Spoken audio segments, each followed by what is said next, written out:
Okay, here we go. A fresh batch of the best cookies ever. This is my best ever chewy chocolate chip cookies, and today I'm going to show you exactly how I make them and how you can make them at home and have them be perfect every single time. There's a few tips and tricks to get them just right, and I hope you enjoy watching. Okay, so let's get on with making the cookie dough. It is very, very easy to make. So it is a couple of cups of flour. And we add the flour to another bowl separately first. The reason for that is because we're going to add it at the very end, and a lot of recipes where you're adding the flour and things at the very end, that's 2 cups of flour, we're only going to be stirring it through ever so slightly. And what happens is if we stir it through, I'm going to add baking soda, and it hasn't quite combined really well.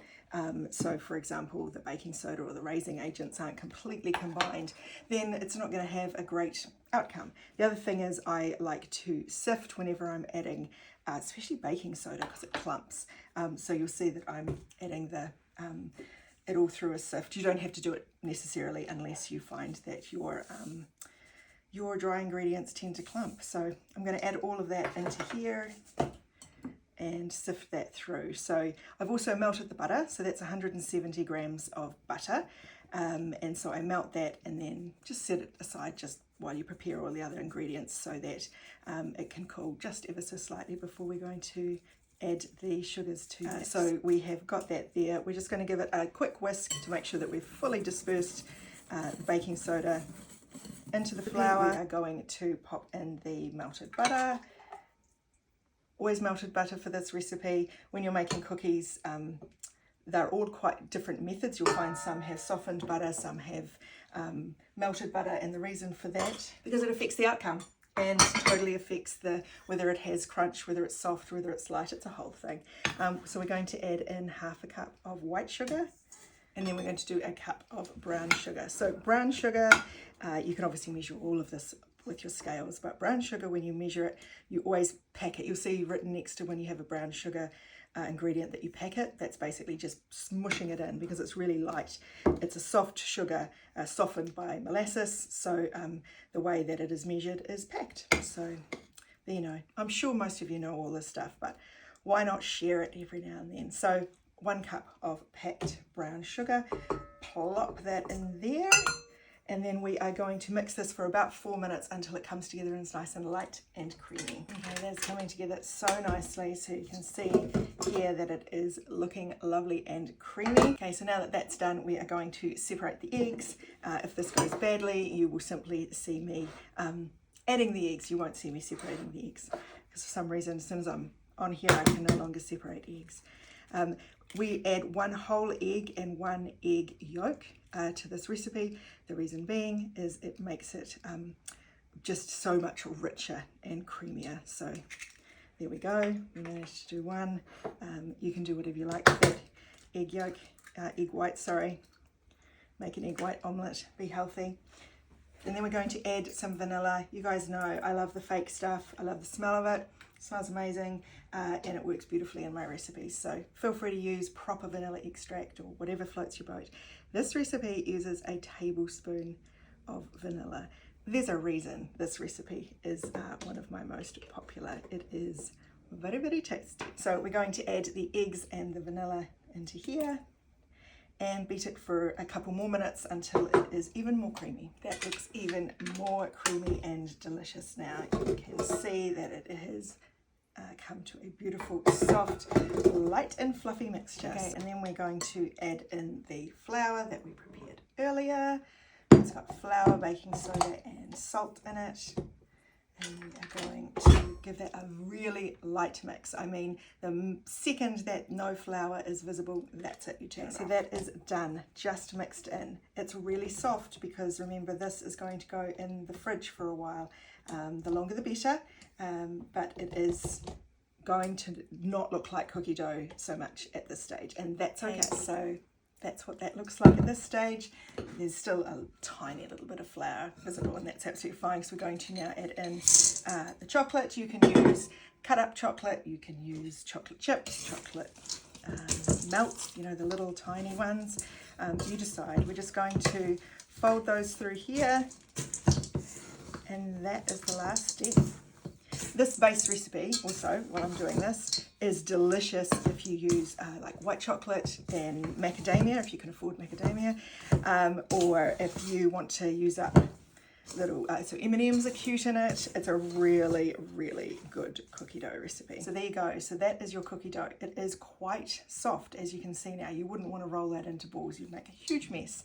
So what we're going to do now is pop it in the fridge. You can pop this in the fridge anywhere from 1 hour to 2 days.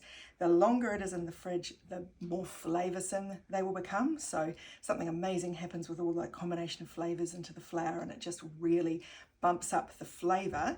But if you can't wait, totally fine. Pop it in the fridge for an hour and then at least. And then once it is nice and firm, then you are ready to roll it and bake it.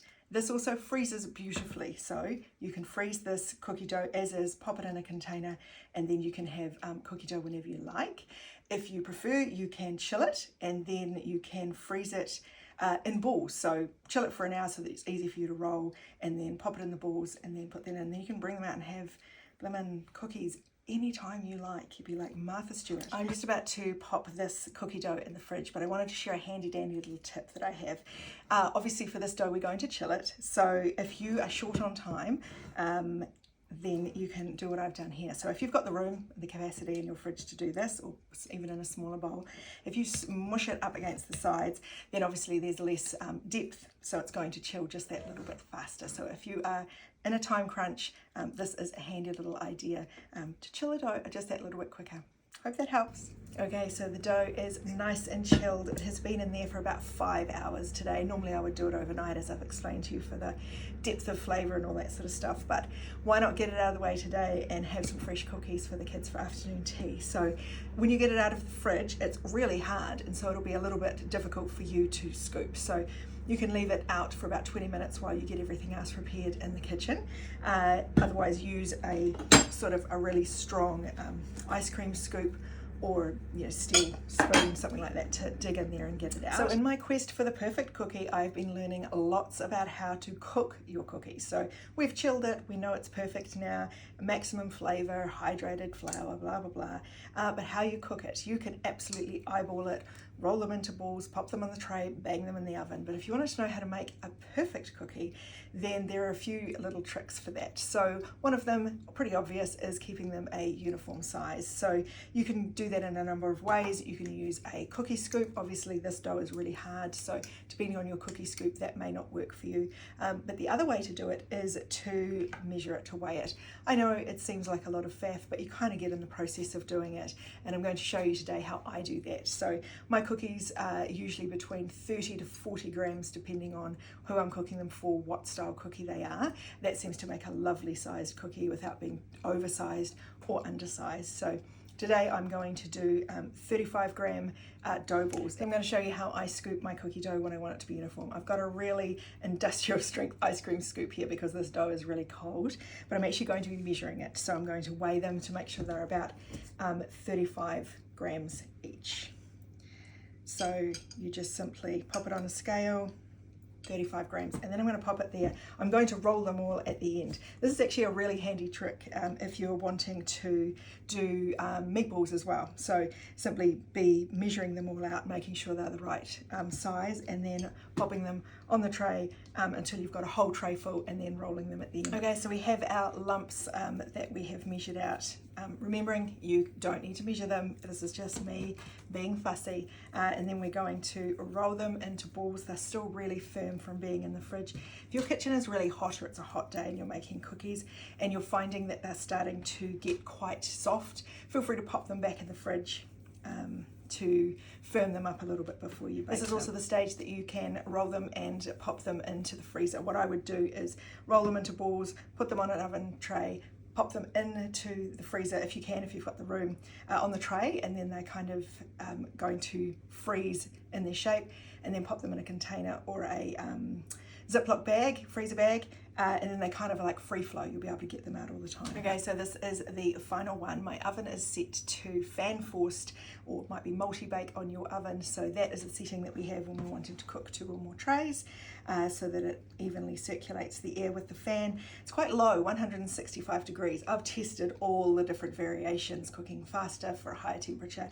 but I find this to be the perfect one for these cookies. It gives them time to develop their flavor and cook nice and slowly to the middle rather than getting crispy. So you don't need to press them down, you don't need to use a fork, just the balls as they are. These are going to go into the oven now for about 15 to 18 minutes, and then I'll show you how good they look when they come out. I just wanted to quickly show you, these still look golden brown, but the inside is still a little bit raw, so just a minute or 2 more. Okay, here we go. These are fresh out of the oven, piping hot. The house smells amazing. These are such delicious cookies. Now, when they come out of the oven, they are quite soft, like a lot of biscuits. We are going to let them cool for about 5 minutes or so on the tray, and then we're going to transfer them onto a wire rack to cool completely. Okay, so they've cooled just enough to pop them on the rack. These are 35 grams, remember, so you can imagine 40 grams, which is what I normally do. They're just that little bit bigger, but I think this is a lovely size anyway because they're quite thick and chunky. I wanted to show you the middle. They're still nice and warm. So they've got that lovely texture on the inside. That's what makes them stand apart. They're crispy and crunchy on the outside, but they've got this lovely chewy texture in the middle. And I think everyone is going to just love them. So if you've made it this far, I hope you enjoyed making these cookies with me this week. If you make them, remember, I love seeing your photos of what you create at home. And I look forward to sharing another recipe with you later on in the week.